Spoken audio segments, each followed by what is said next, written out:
Hello everybody, I am Jacqueline Hollows and I am the founder of a social enterprise, a non-profit business in the UK, which was set up to share this understanding with people in prison and people affected by the criminal justice system. And you can hear more about that tomorrow in some of the things that I'm talking about. Talking on. This evening, I am the moderator of an amazing panel talking about the implications of this understanding on families, on the criminal justice system or corrections, and communities. So you've heard a lot about the people who've been affected directly, and you've heard wonderfully from the last speakers about what the understanding is. And then this panel will be talking a little bit about their own experience, but also how that relates to how that implicates those other things. So each person will speak for around about 10 minutes, and then we'll take questions and answers at the end. So I haven't seen Jeff Johnson. Is he on? Yes. Jeff, you're first.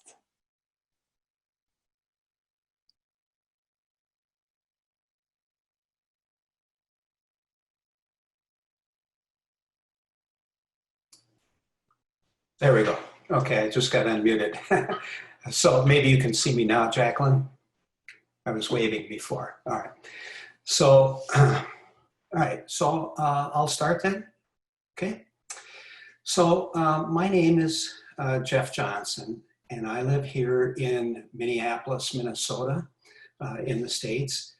And my wife and I are lucky enough to have two boys, one of which you heard this morning in the panel, Brian Johnson, who shared his story after relapsing and going to a Gulf Breeze recovery and actually having what we would call a transformation.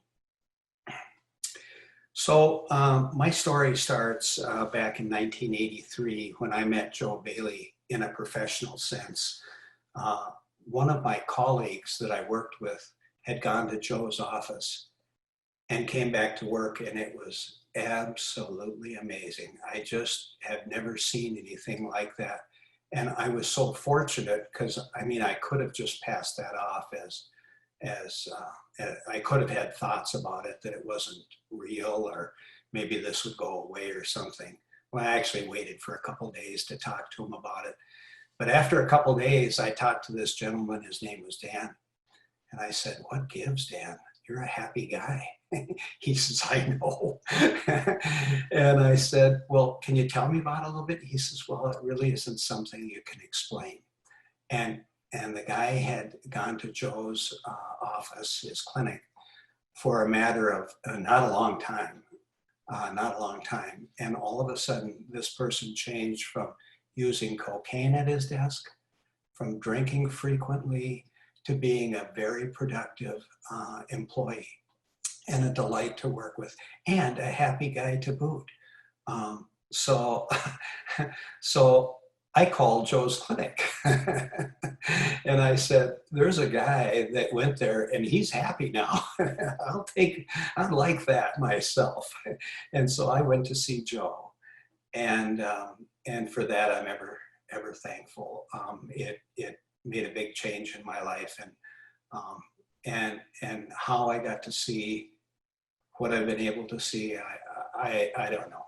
I could have sat there in Joe's office and heard nothing, I suppose, but for some reason it got through, and I'm thankful for that.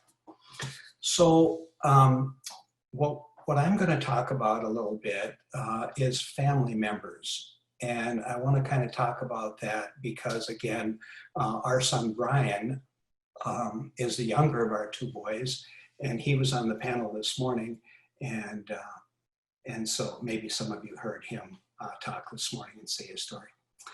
So, but I'm going to start with our older son, Matt. So Matt is now 52 years old, but when he was 10 years old, the year was 1978. And he came to me one day and he said, Dad, and it was a fall day like this where school had just started. And he came to me and he says, Dad, I've changed and none of the kids at school can see it. They just can't see it. And so I thought for a little bit and I got quiet and I asked for some help. I asked for some guidance from God. And I answered Matt in this way. Now, this is kind of strange. So I said to him, I said, well, here's the way it is. They're seeing you through their thoughts. They're seeing their thoughts of you and they're hanging on to those old thoughts. So you've changed, but their old thoughts are still the same for them. And therefore they haven't seen the change. So now that was 1978 and I didn't meet Joe Bailey until 1983. So when the ladies were just saying, these are principles, you don't have to know about them, they're taking part in your life, they're there, they're present, they're always there, they're always truth. These are principles, definitely. So I think it's important as a family member of a person who's been exhibiting addictive behaviors for you to understand that you might be like the kids in my son's classroom, where you might not see your child's or your friends or your family members change when they've made it. So my hope is that you would be as open as you can to just possibly understanding that maybe your family member's addiction is different than what you might think about it. It could just be different than what your thoughts are about it. So I would just say to any family members out there, just be open to look at the addiction and the behavior and the family member, and you might just see them differently than you've seen them in the past. Now this was true for my wife, Janine, before it was for me. So she saw it first. She said, you know, Brian has always been the way shower and kind of a person who opens doors for our family. And I didn't see that right away. I first saw his addiction as just plain crap. I didn't see a blessing in it at all. But then I had an insight one day and I saw that all my insight is kind of translated like this into the words, all addiction is a search for serenity. And so I know that from an insight level, and I saw that, and that kind of changed everything towards my relationship to people who are suffering from addictive behaviors.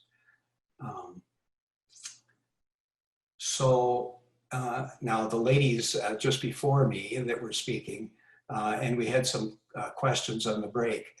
I know you can't pass an insight to another person. That just happened to be my insight, you know, that I saw. But what I would say to family members is, again, just try and be open and see what happens, kind of see what comes out and how you view things as time passes. One of the speakers this morning was a gentleman named Bart. And Bart said something like, this may sound stupid, but I actually am grateful and thankful that I've gone through the addiction and the experiences that I've had. And that's the way I actually see it now, is I am really, really thankful for the experiences that we have had. It has been a blessing to see this in my son's family, for my wife and I to see it. It truly has been a blessing. I've met many wonderful people in the recovery community. It's just been an absolute blessing.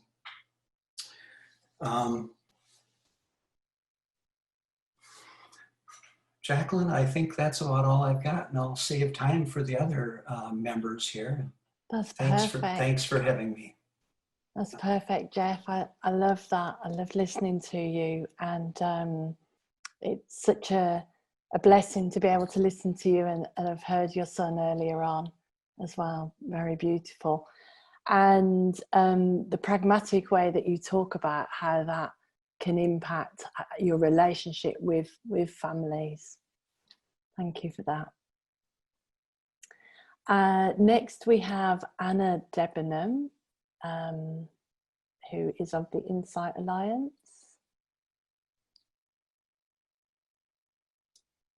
Hey. Hi, everybody. It's nice to see you. I was working this morning, so I haven't actually been on yet. So I'll catch up later on the recordings. I really can relate to just what Jeff said. I'm Anna Debenham. I live in Portland, Oregon. I'm the founder of the Insight Alliance. We work with men, women, and youth in the prison systems, in the prison system. And now actually we're working with people who are transitioning to the outside too. And my kind of journey into all of this stemmed from my own, really what Jeff said, my own kind of looking for serenity. I had I was bulimic for 25 years, and kind of intermittently drugs and alcohol would play a big role in my daily life. And although I'd kind of worked through a lot of that by the time I came to this understanding, which is about, I don't know, 5 or 6 years ago, it just, I found, well, at the same time when I was learning, I had got an opportunity to work with Jacqueline in prison in England before I moved back to the States. And there was just something that was so helpful in my own kind of understanding of my mind, and then kind of being in groups in prison where I found like, I found people that I could relate to, and I felt like I found my home, you know, working in prisons, which can sound kind of odd, but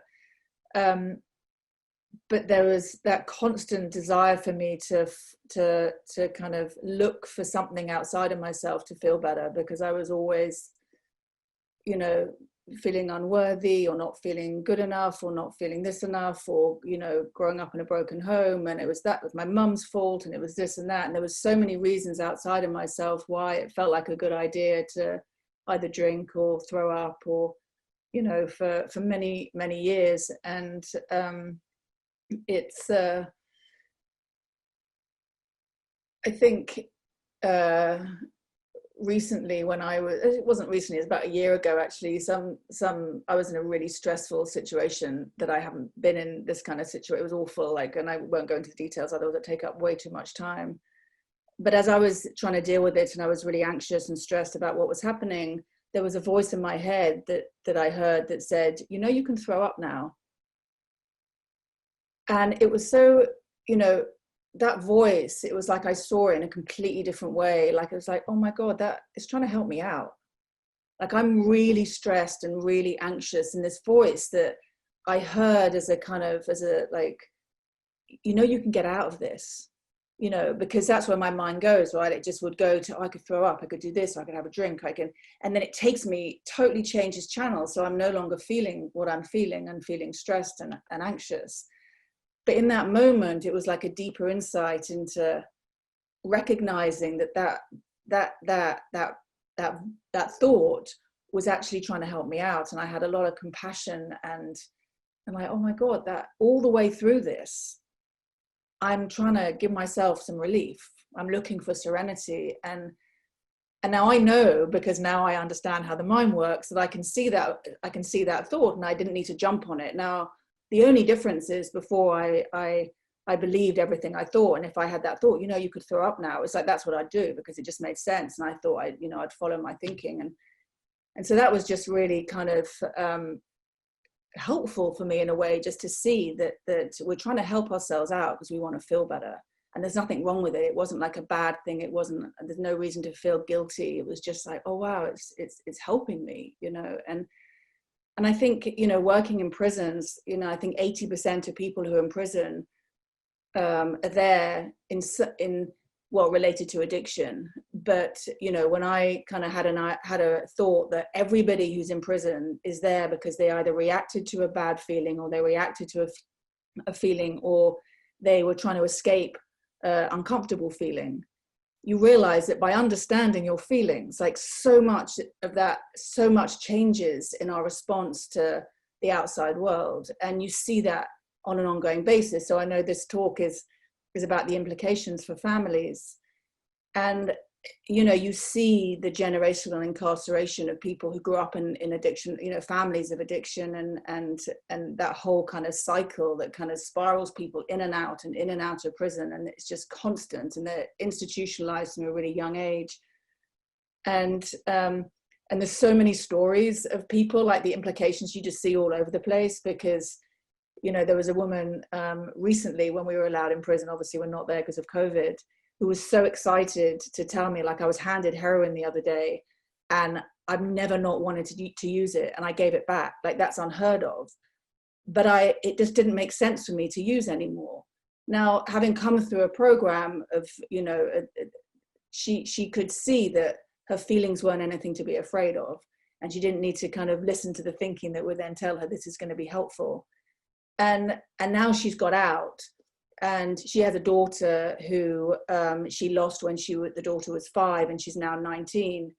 And she got custody of her daughter back, who's just got out of Oak Creek, which is the youth prison, for being there for drugs. And I was just talking to Jess the other day, and how she felt like this is absolutely the you know, her getting her child back. She never ever thought it would happen. Now the child, because I was talking to both of them, the child recognizes the change in the mother, even though they haven't been living together. And now she's interested in seeing what happened, like how come she's so different, like, and really wanting to learn. And so we're setting up Zoom calls because the daughter wants to learn. So there's so many examples of how family members, you know, kind of, well, as the person in prison changes, then they get back into their family, and they start to kind of reintegrate and get out of prison, and they start to be a different kind of example. But also, I think something that's really, you know, important too, is to recognize that a lot of these people's families aren't actually helpful. And so, you know, what this does too is it gives people the understanding in themselves, or the resilience to know that they don't need to go back to their families, that there's a way that they can move away from families if that's the most healthy thing to do, because most people will come out and they'll just go back to what they know. And I think this gives such a strong agency for people to live a different type of life, and to be able to know that they have the strength to move away from that and live, you know, kind of create their own life away from what was just kind of a very toxic kind of situation before. And one other thing before I finish, I think that, you know, it was like relapse, talking about relapse, because when I was listening to you know, now when people get out, and this isn't a sure thing that people don't relapse and everyone's better and everything's cool and they, you know, have these insights and nothing goes wrong. But what I've noticed is when people relapse, they see it as something that happened today, rather than something that then it kind of brings back all their old thinking, that then takes them into a whole spiral that then leads them back into prison, because it's like, fuck it, I've used and that's it. And it's so, I mean, so often people will get in touch and go, you know, I relapsed for a couple of days, you didn't hear from me, I relapsed, but you know, I'm good now, I'm good. Like, I just, the ability to bounce back, because they're not judging themselves or taking themselves so seriously, or seeing the behavior for what it is. It's like, oh yeah, I did that again. I listened to that thought that said, you know, you could use now, or whatever it is for them, that they, you know, they could see that happening in real time, but they're like, yeah, but I'm, you know, but I know I'm okay. Like, I know it's not me. and there's no kind of connection to that, like I am my thought, my feeling, my addiction, and therefore there's no point in me kind of, you know, I'm just fucked, excuse my language. There's more kind of ability to kind of recognize that for what it is, and then be able to kind of, you know, bounce back, because they see that as the kind of the intelligence of the human operating system. So, you know, there's so many stories of people who, you know, who have either got their family, you know, in much more contact with their families, or have moved away from their families, or just taking life in a kind of, or creating their own families when they never thought that was possible, just by understanding that they have everything they need inside themselves, and they don't need to, you know, react to every kind of thought and feeling that's running through them, and they can sort of see it more objectively. And that's been so powerful and such a blessing to be able to witness that in myself first and foremost, which is why, you know, I kind of came into this in the first place, but with all the people we work with, and it just feels really hopeful for, you know, kind of ending recidivism and kind of staying out of prison rather than just kind of repeating that cycle. That's beautiful. Thank you, Anna. Really beautiful. I love Anna, and I love. One of my favourite memories of Anna is standing in this grubby old prison, smelly, and Anna just runs downstairs to see the guys and chat to them, because it was just like being at a party to her. It's just like, here's my people, and she could just relate to them and talk to them and love them, and they felt that, and just, you know, almost didn't matter what she was teaching them, but the love and the intention that was coming from her was the thing that impacted the men. And she's gone on to use that and impact such a lot of lives. Beautiful. So the next speaker is Derek Mason.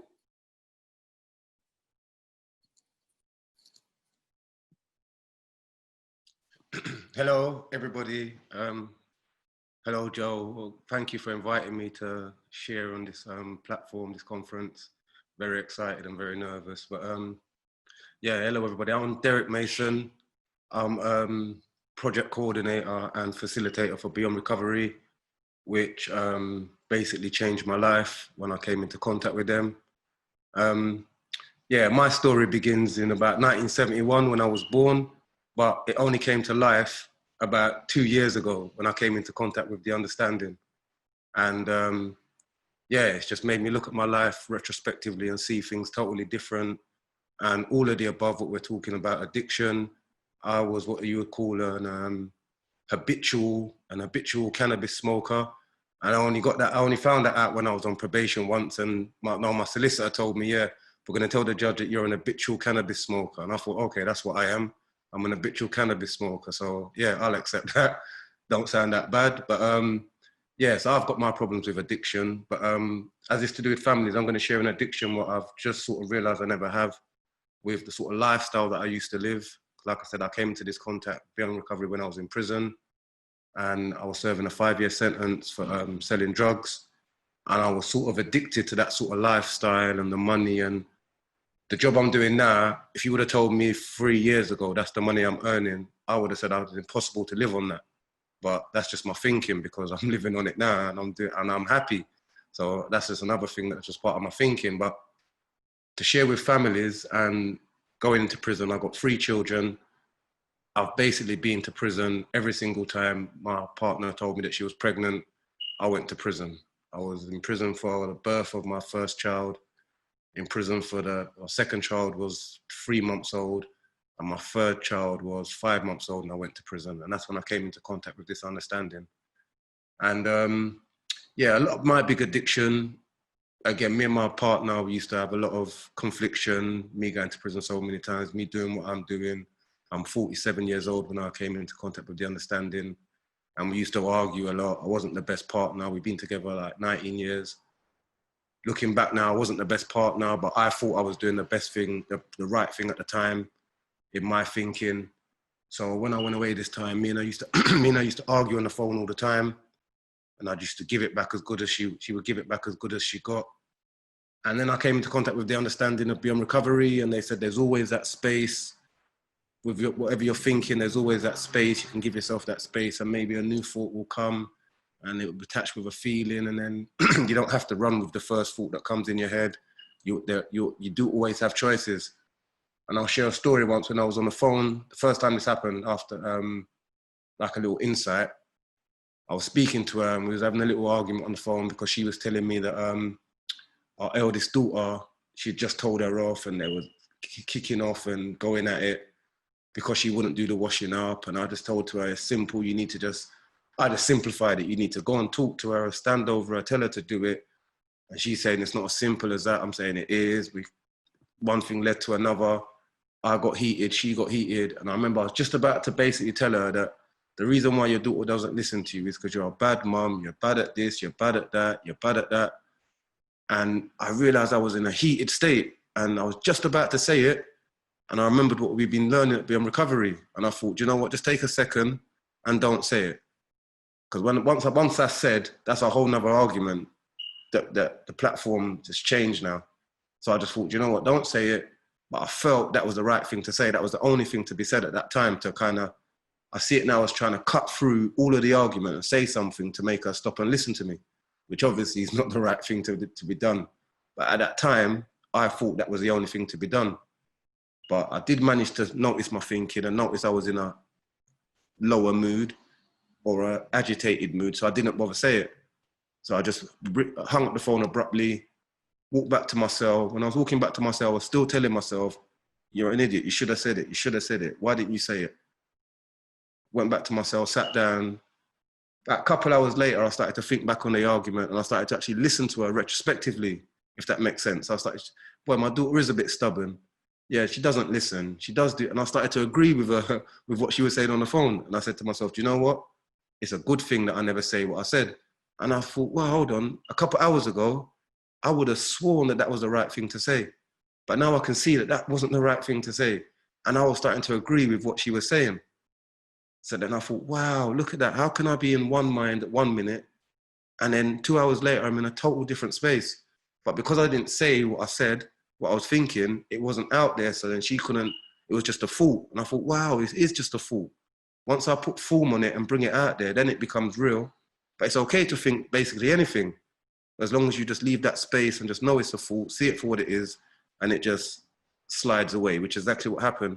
So the next day I'm filled with all energy and thinking, right, jumped on the phone, phoned her, apologized, said, yeah, I'm sorry about yesterday. I know I said some mean things and whatever. And instead of her saying, oh yeah, I love you too, and she just said, oh, you're an idiot, you did. She just had a big go at me. And I thought, usually I would have thought, what's wrong? And then we would have went at it again. But then there was that space again where I thought, hold on, why is she, I had to look into, why is she acting like that? Why is she reacting like that? And I thought, you know what? This probably ain't the first time she's heard me say something like this. So for the first time for me to say this, she probably thought, oh, I've heard this all before. So she's going to come back at me. And that was another little insight. So I didn't bother say, why are you acting like that? I just decided to say, okay, do you know what? Let me just explain. I'm doing this course called Beyond Recovery, and it's all about your thinking. And I'm not going to react the way you think I'm reacting. So I'm genuinely sorry. And she just didn't want to hear it. And I remember keep on saying to her, you'll see the difference. You'll see the difference. You'll see. And she wasn't having it at all. But that just showed me that to go from that state to another state, it's all about the thinking. It's all about the thinking. And what you were saying, Jeff, I can relate so much to what you were saying. And I haven't even had the same experience as you or the same circumstances as you. But the feeling that goes with it. And just to see that it's the thinking, and it doesn't have to go any further than that. As long as there's a space between the thinking and your actions, which again relays onto how I stopped smoking cannabis. Just knowing the thinking and then the action's not really necessary because it doesn't really bring the relief in or the serenity, what I'm looking for, what we're all looking for. It doesn't really achieve that.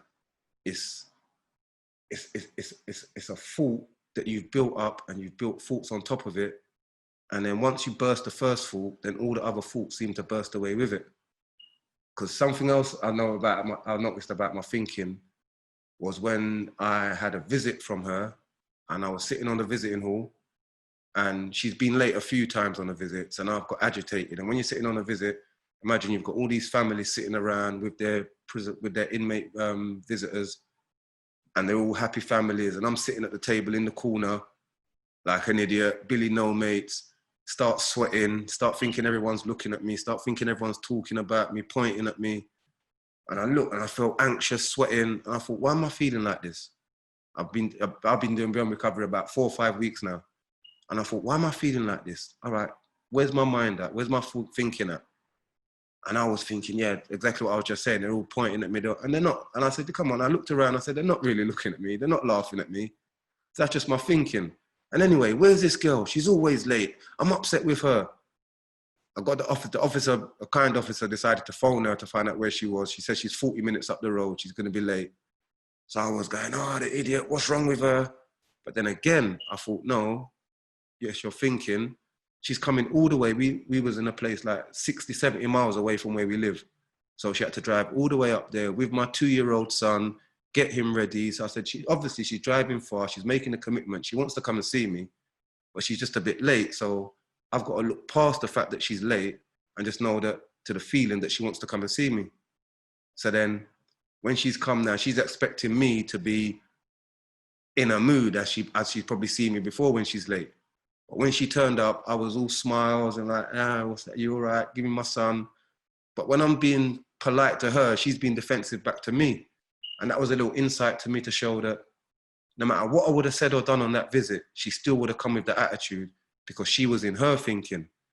And I realized there was nothing I can do to get her out of that thinking. There was no physical act or nothing I could say to get her out of that thinking.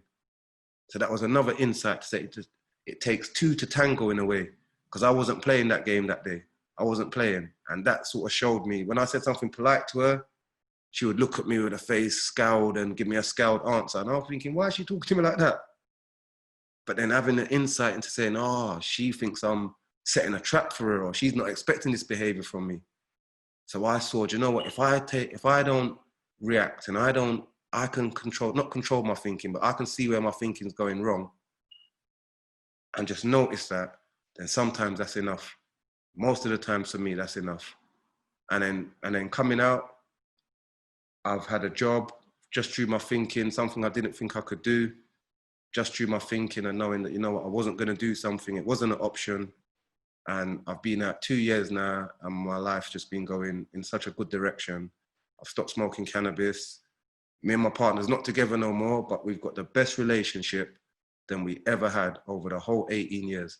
And I'm so grateful for that. If it took Beyond Recovery, not to save my relationship like in a physical way, but to save it in a spiritual and a friendship way, then that's exactly what it done for me. And it was through allowing myself that space to see that thoughts are just illusions that can be burst at any moment. And once you have your insight, someone said before, insights are personal to you. So once you have your personal insight and you see something, I can't remember, I think it was Barbara that said, we look into ourselves. And that's what started it with me, looking into myself. I realized there was an issue and I thought it was outside. But once I realized the three principles, I realized I had to look into myself. And by looking into myself, I started to see other people. And then by focusing on other people, I started to unravel myself, which is a strange, long way about it. But that's how it worked out for me. And I don't even know if that made sense, but just saying it now, that's just how it seemed to work out for me. It's beautiful. Yeah. Beautiful, Derek. Thank you. I love Derek's very pragmatic way of talking about it, very practical way. And you can see that we don't talk to the guys about addiction or fixing things.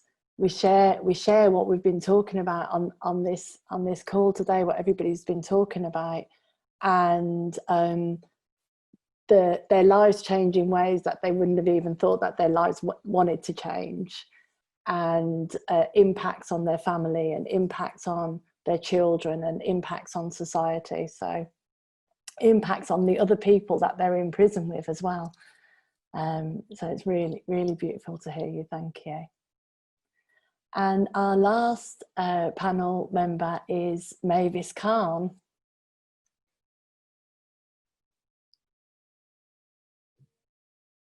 Hi.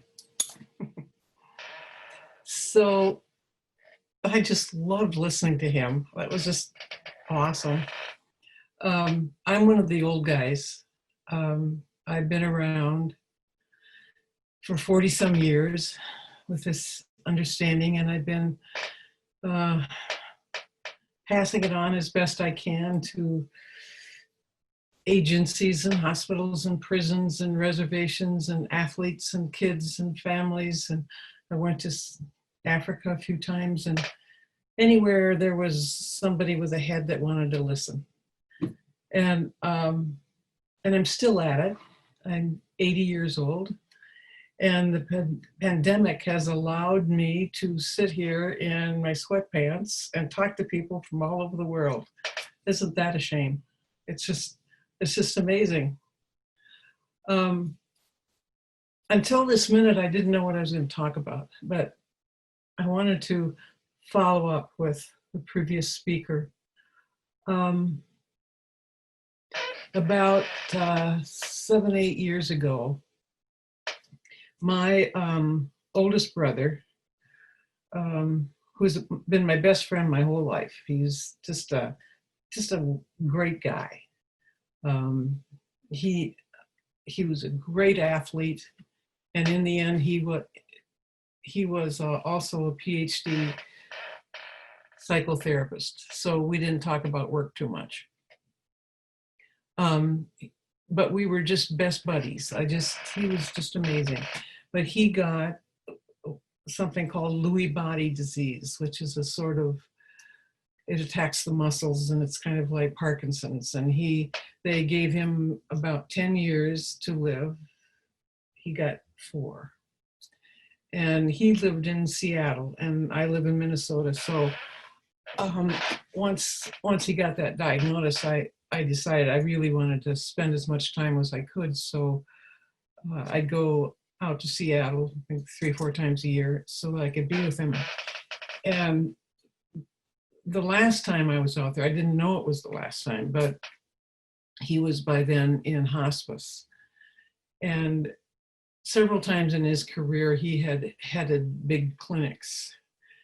And in his dementia, he believed that that's where he was. He was running a clinic. And when I came in, he was so excited to see me. He said, "Oh, I'm just really glad you're here, because I've been having some staff problems, and I'd like to talk it over with you." So I thought, okay. So if you didn't know where he was and that he had dementia, you would have thought we were in a clinic and we had some real staff problems here we're going to have to figure out. But at one point, he said, he stopped right in the middle of a sentence, and he said, "Is this credible?" And I said, "Not so much." And then he started laughing, and he laughed and he laughed, and then I started laughing. And I really didn't know what I was laughing about, but he was laughing so hard, I was laughing. So finally we caught our breath, and I said, "Jerry, who asked that question, is this credible?" And he said, "Well, me." And I said, "Isn't that amazing that you have dementia, but you could get up above it and watch yourself have dementia and question the credibility of what you were thinking?" And he just kind of looked at me, and then we started talking about how amazingly well we're made, and how much we can do with our minds, and that who he really is didn't have dementia. And that conversation went on for maybe 20, 30 minutes. And then he started getting really sleepy, and I'm never going to forget that. I don't know how to explain it, but I do know that how intricately perfect creation is, we're never going to be able to explain it, but we can kind of understand it. And I can get a little, because I'm 80 maybe, I can get a little urgent about wanting everybody to know how well they're made. And so I want to say to people who call themselves addicts or alcoholics or whatever, you might want to stop calling yourself that. That's just the name of your habit. But to the families too, I want them to know there's nothing wrong with their son or their daughter or their husband and there's nothing wrong with them. There's nothing wrong with them. As somebody that's worked in this field now for over 40 years, it isn't a coincidence that I've never seen anybody that had anything wrong with them, ever. Now, I have seen a lot of people that could prove that they did have something wrong with them, but they were using false logic. They were telling me about the things that they had done and that they shouldn't have done and how they feel that they shouldn't feel and all the diagnosis that they have on them. And so they have all this proof that there's something wrong with them. But, it wasn't too many centuries ago that the most learned people on the planet could prove that the earth was flat too, and they were mistaken also. So I just, even if people don't believe us or believe me in this case, I just want people to entertain the idea that there might not be anything wrong with them. They just think there is. And when they think there is, they feel badly about themselves. And sometimes when they feel badly about themselves, they don't want to. So they want to numb that. So they go buy too much, or they run too much, or they spend too much, or they drink too much, or smoke too much, or something, because numb feels better than bad. Now that's logical. I get that. If I didn't know there was something better than numb, I would numb it too. But that was just the best they knew. And then there's a name for that. There's a diagnosis. It's an addiction. But a diagnosis really is just the name of a bad habit of thinking. And it's not who we are. And you've heard that many times before. I just want people to know they aren't who they think they are. How many times have you heard yourself or other people say, well, I'm just the kind of person that, and then fill in the blanks. Well, I'm just this way, I'm a type A, or I'm a Norwegian, so it's illegal to smile, or I'm a Norwegian, or I'm Irish and I have to drink a lot, or whatever it is. You have all these categories that you put yourself in, and then you're stuck there. And you kind of live down to your description of yourself. And none of it was ever true. We're a way bigger deal than we think we are. We get so enamored of electronics, iPhones, and they're wonderful. Look, the computer, this is wonderful. But compared to the apps we have, they're nothing. They're just nothing. We are made so that we can do like my brother did, move up over his dementia and have a very learned discussion about who people really are. Or we can at this moment, if you guys can see, just by your intention, you can change focus on your eyes. The lens is open or shut because of your intention. Wow. Or if you're sitting too long in the same position, there's a sensation that lets you know that. And you shift. You don't even have to write it down and say, oh, okay, at 2 o'clock I have to shift. Or if you're out walking, there's a sensation that lets you know if you're going uphill or downhill or on ice or rough. Or it's like you don't have to get down and study the terrain and see what it is. There's a sensation that's guiding you all the time. Who made that up? I mean, that is just amazing. We are an astonishing part of a flawless universe. We're not made of something else. And I call that something love. And I don't mean personal affection or something that you like a little more than other things. I mean love of the deepest sort, where you know everything you need to know, even if you think you don't. So everybody that signed on to this came with everything they already had. They came with everything they'll ever need. There isn't anybody that signed on to this is missing anything. They are, as Sid said, one thought away. Doesn't matter what the thought is. It's none of your business what the thought is. It's just, shh. Whatever you need will bubble up into that space that all that racket is taking up. I don't think there's anybody on here that has talked or will talk that hasn't had the experience of afterwards going,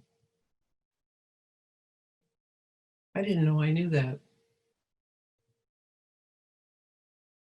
It's like, it can feel unfamiliar, like something else came in. Who said that? Because it's not familiar like your personality is until you get used to it. And then you know, oh, I don't have to know what's gonna happen. I can go anywhere, any place. I don't need to know what the outcome is. I don't need to plan ahead to what I need. It goes with me. It's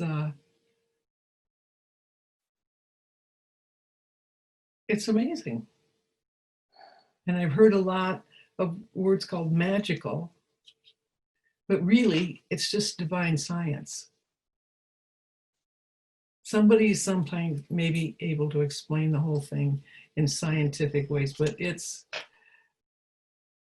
magical or mysterious is usually something we don't know how to explain, but it's explainable. We just, it's not going to be me that can explain it. But I trust it. I trust the truth, because contrary to what a lot of people say, truth doesn't hurt. Truth is liberating. Truth is freedom. And truth is what we're made of. Thank you, Mavis. You don't have to hunt for it. We're home. Thank you so much. You're welcome. Wow. I'm sure that we could all listen to Mavis for a lot longer, but we all wanted to leave some space for any questions or comments, or even anything that you feel you want to share. You know, if the spirit has moved you to share something, then share that. But if you've got any questions for our panelists, then please, this is the time. So let's have people either raise their digital hand, or you can put a comment in the chat bar, which is now open, and we'll field your questions and comments.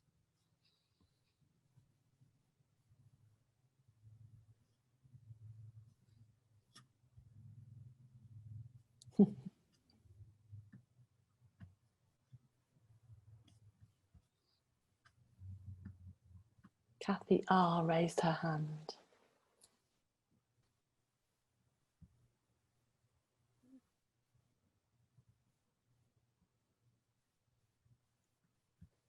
Go ahead, Kathy. Okay. Hi, everyone. I'm Kathy. Greetings from Rhode Island, USA. I'm in the car staring at the sun. I hope everyone can hear me okay. This has been an amazing conference. Thank you so much to everyone who's put it together. I don't want to take up too much airtime in the Q&A on this panel because I had just had a brief comment from the last panel, but it's sort of general. I think it touches on an overlying theme of wellness and getting well, and the last speaker spoke to this, specifically Barbara, in terms of working in psychotherapy for so many years and not seeing people get well, and sort of how she and other practitioners have learned the 3 Ps and have been astounded at seeing their clients get well. And I just wanted to comment on my own experience. I'm in recovery myself, and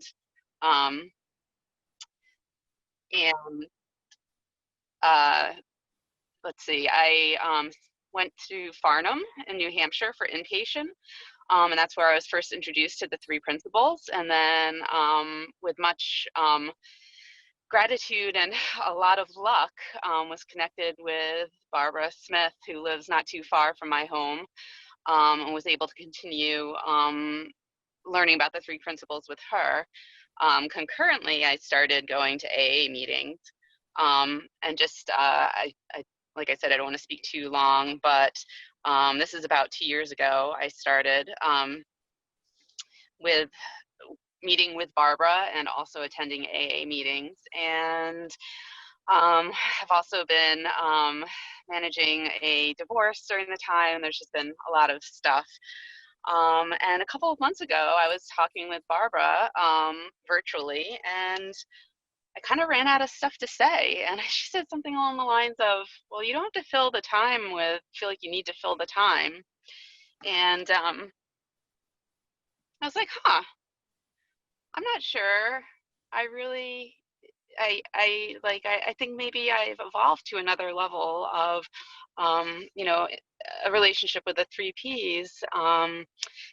And it's true. Like at some point along the way, I was able to work this understanding in my own life, and I sort of equate it to learning a new language. As you're learning a new language, you have sort of that middle step of intellectualizing and transitioning from one language to another in your mind, and then at some point the fluency, you become fluent, and it's just organic and it comes out. And I know we'll be talking more about this later, but I also have found that I had a difficult time with AA at the beginning, and something that I just wanted to comment on is that I found that it's been a wonderful marriage between the 3 Ps and AA for myself. And it took, for me, about 1.5 years. And I learned that initially I heard the phrase, take what you need and leave the rest. And over time and just exposure, I found that there's so much to a fellowship of people who come together with a common, goal. And I found it, initially, it was very hard for me to sort of see how the 3 Ps and AA could work together. But again, like I said, just continuously going back, I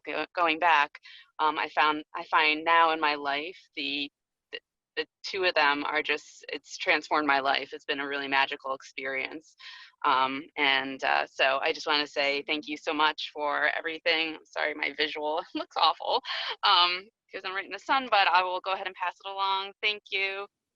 Thank you, Kathy.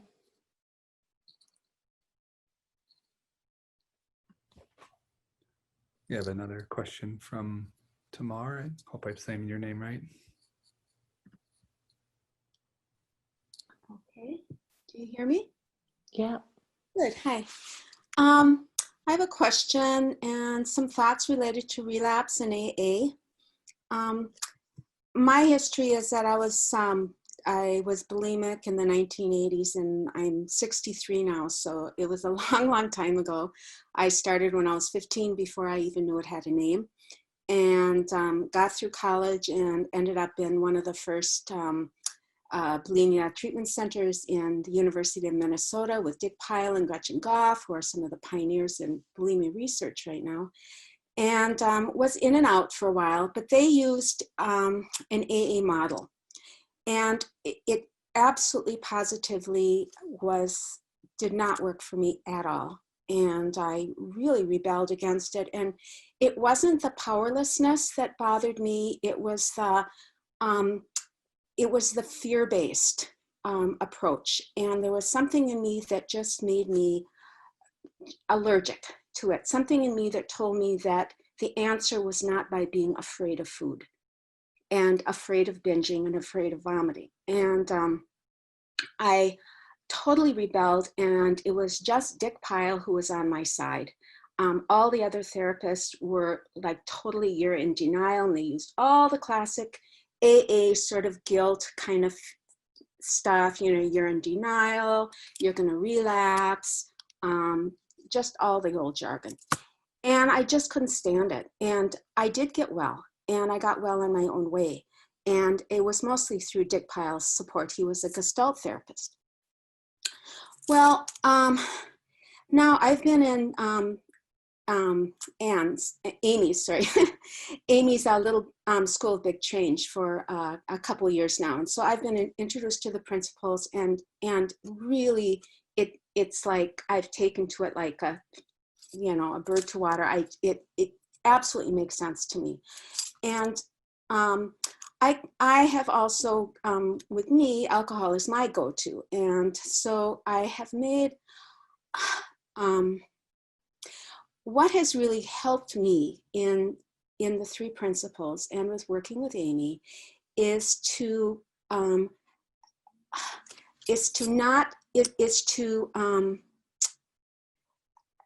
let the fear go and let the power of the substance go. And I know, like Sydney Banks talks a lot about if people weren't afraid of their experience, the world would be different. And I find that really true. And for me, any substance, whether it is alcohol or food or anything, if you can see it like a bunch of molecules, it's something that's powerless. It's just a substance. It's a meaningless thing in our world. It's as meaningless as the chair in front of me is a bottle of wine.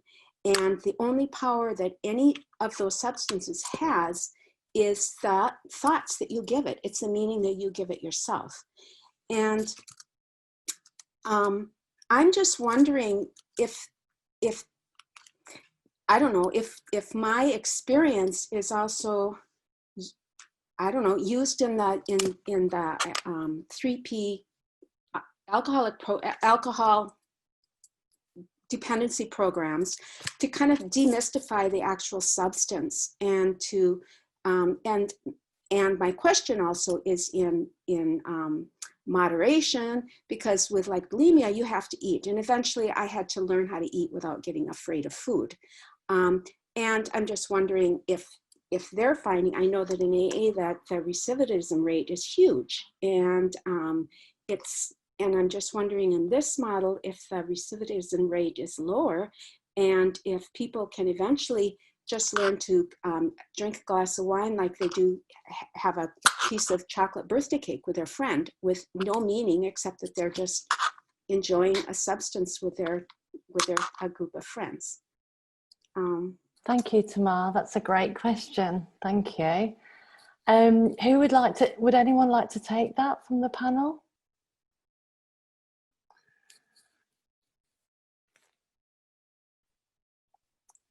I think Mavis might be on. Are you unmuting, Mavis, or?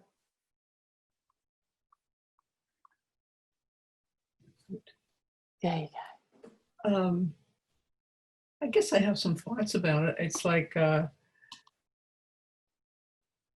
if I just don't think, I think once you get who you are and that you are what you're looking for, there isn't anything particularly interesting about, any more interesting about having a glass of wine than there is about having, I don't know, a cup of coffee. It's just, you don't see it the same way. You don't see that the best place to get to is that you could have a glass of wine without feeling awful. That's not the best place you can get to. You can get, the best place you can get to is to know you have everything you need. Does that make sense?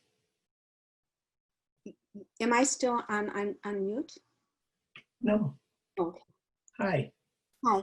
Yeah, that makes a lot of sense. It makes a lot of sense. That's sort of what I'm referring to.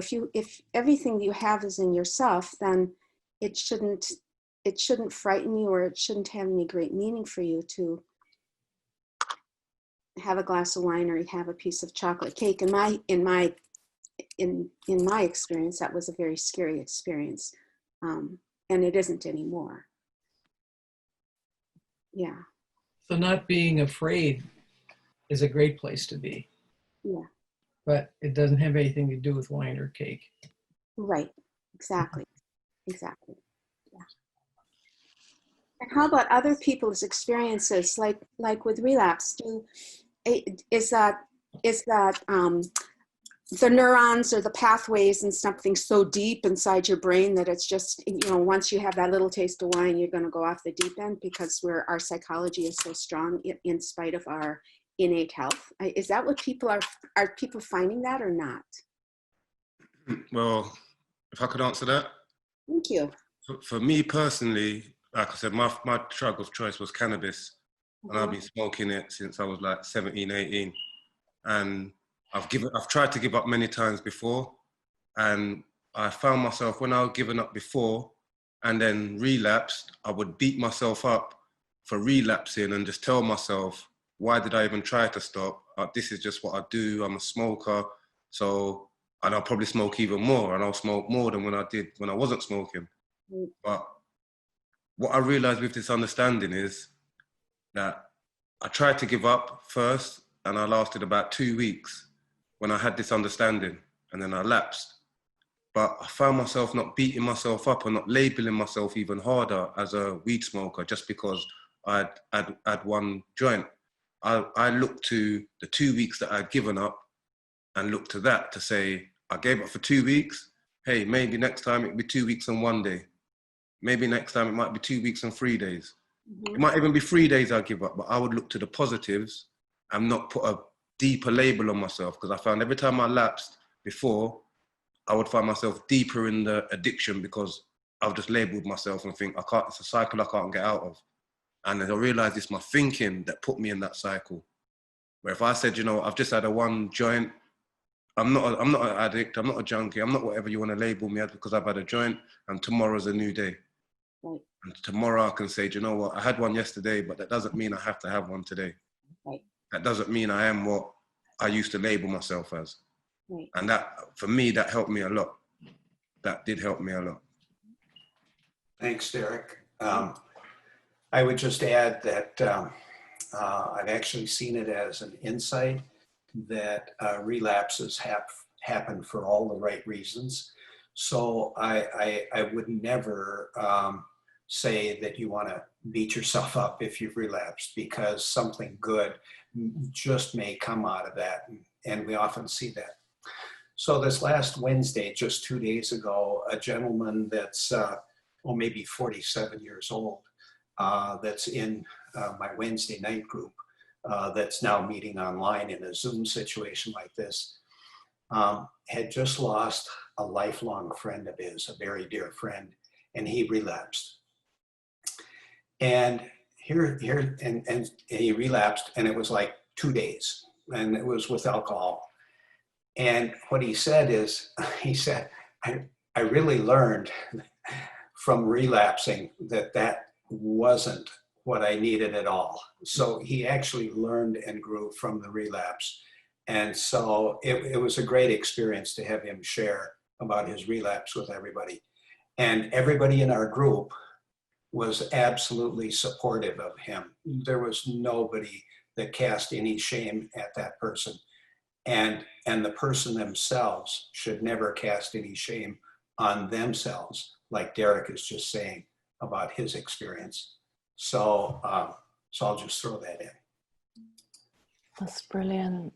I just want to read this from Katie, which says, I think when we are in our wisdom, we will see if we can or can't afford to drink. There are many folks that are at peace and know that they can't drink, which has got nothing to do with fear. I think it's a really good point. Yeah. Thank you, Tamar. That's really, really good. Do you have any time for more questions, Peter? I think we have a few minutes if there's more questions. Is there more questions? Mhm. Or anything that, if anybody's had any insights that they'd like to share?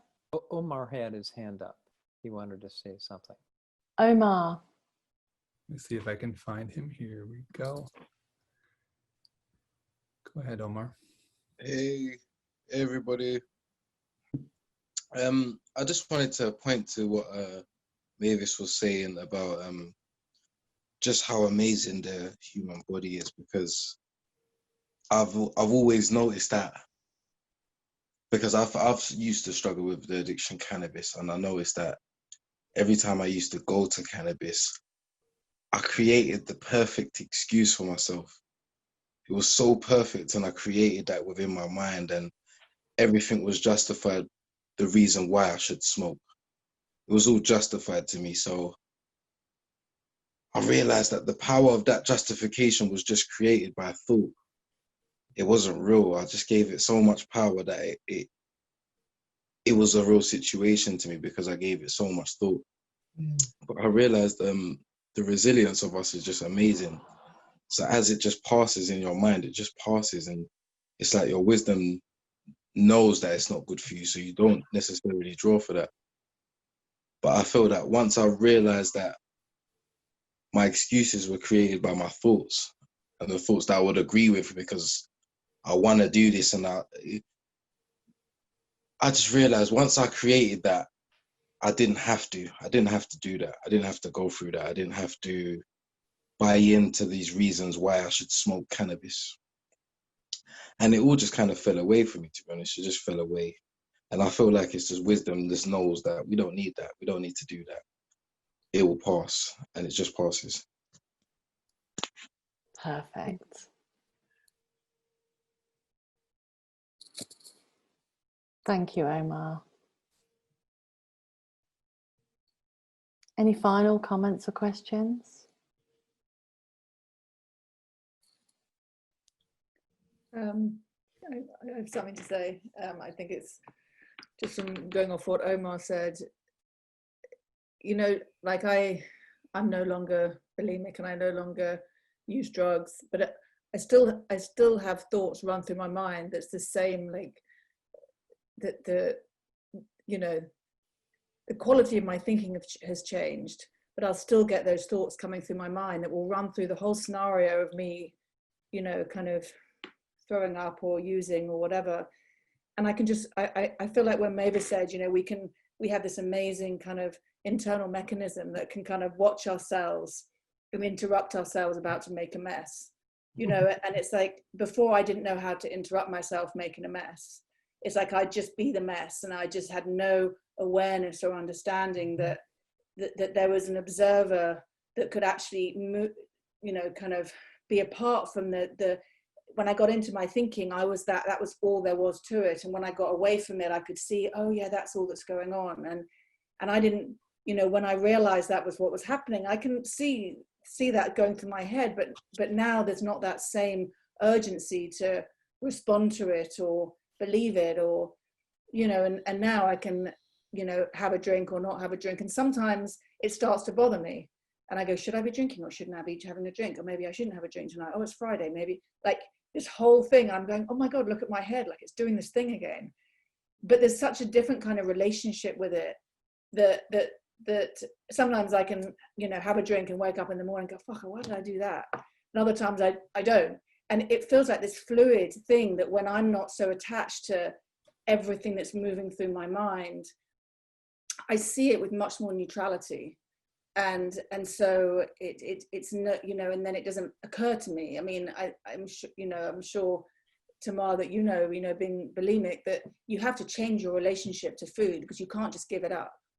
You know, it's not something that you can just go, I'm going to abstain from it. So there's a way that you need to change your relationship with it. And that to me was so helpful in everything. And I think that seeing it differently, or having a different relationship with everything, that's you know, whether it's my thought or whether it feels like something that's real, has been such a key to having the wisdom, like Katie said, having the wisdom to know whether this is a good idea or not a good idea. There's something in there that's giving me something else other than the noise in my head that's just directing me in one direction. It's like, oh no, there's another path, there's something else down here. And that space, you know, that Derek was talking about, there's space there that you can step back and go, oh yeah, no, that's not a good idea, you know, and not listen to it and almost kind of, you know, I think Michael Neal once called it, it's like Bob the homeless guy that's taken residence in your head. And it's like, oh yeah, that thought again, oh yeah, I know you.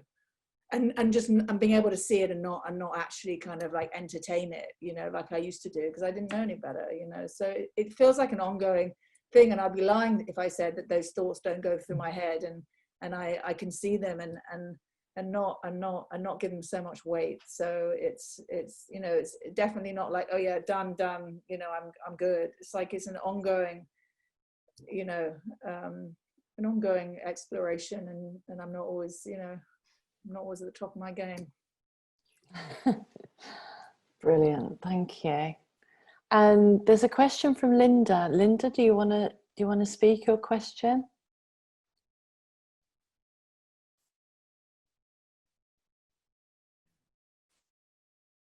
Okay, can you hear me? Yes. So my question, as I am getting ready to say it, I realize it's kind of always my question. I really was trained in my profession to be a rule follower and to take like the rules of my license very seriously, and that can be something that kicks up in fear. Sometimes I think after my own intuition nudges me to do something. And I have a family member, actually my husband's nephew, who has struggled quite a bit with addiction for 5 years, maybe 6. And they specifically asked me to provide some services to him 3 years ago already. And at that time I said no. And he's gone through several programs, pretty traditional programs. And I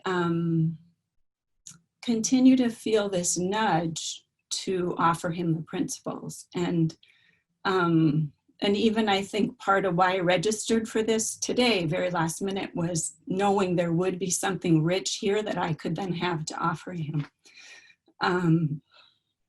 But I guess my question is just, from those who've lived this, maybe, is it just a bad idea? Like, is the licensure rule about letting other people work with family members just a good idea? Or might it be that if a moment arises for me to share what I know with them, that's helpful?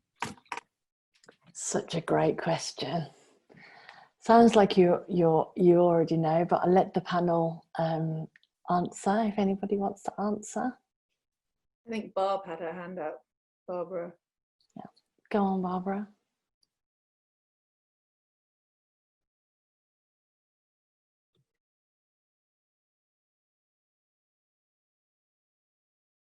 Do you need to unmute Barbara, Peter? There we go. There we go. So Linda, I know I'm not on this panel, but I thought I would respond because I think any of us who have a license, you know, there are a lot of rules and the rules are there to protect people. But again, I think for me, and at times I can get fearful because I feel like I'm really crossing the boundaries that were set up by someone at the level of understanding they had. And that has implications, certainly, but I absolutely know that we have within us the wisdom to be able to determine when whatever lines we cross are in the best interests of the client or of our family member. So I no longer really call myself a therapist, even though I'm licensed as one. I call myself a mentor. I call myself a friend. I have, you know, dual relationships in many ways. And I really feel, I remember someone once saying to me, you need to be able to defend your actions on the front page of a newspaper. And so I can tell you that there is nothing that I do that I could not defend on the front page of a newspaper. And I'm okay with that. I'm okay with that because I see the results and I know the gift that it is to people to know my love and my affection and my warmth without boundaries that a group of people made up in a room in New York City, you know, that look like an important thing, and they are in many, many cases. But I also know my wisdom can guide me in that. Thank you, Barb.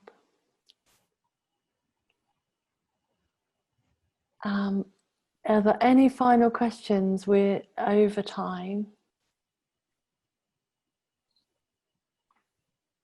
And so I think that's it. Thank you everyone so much. And am I handing back over to you now, Joe or Amy? Amy's unmuted. Yeah, no, I think, oh my gosh, what an amazing first day. I just thank you guys so much, all the speakers and everyone who's here for listening, hanging on, your amazing questions. Yeah, I'm just so thrilled, and I'll let Joe share how thrilled he is, but just what an amazing first day. Thank you.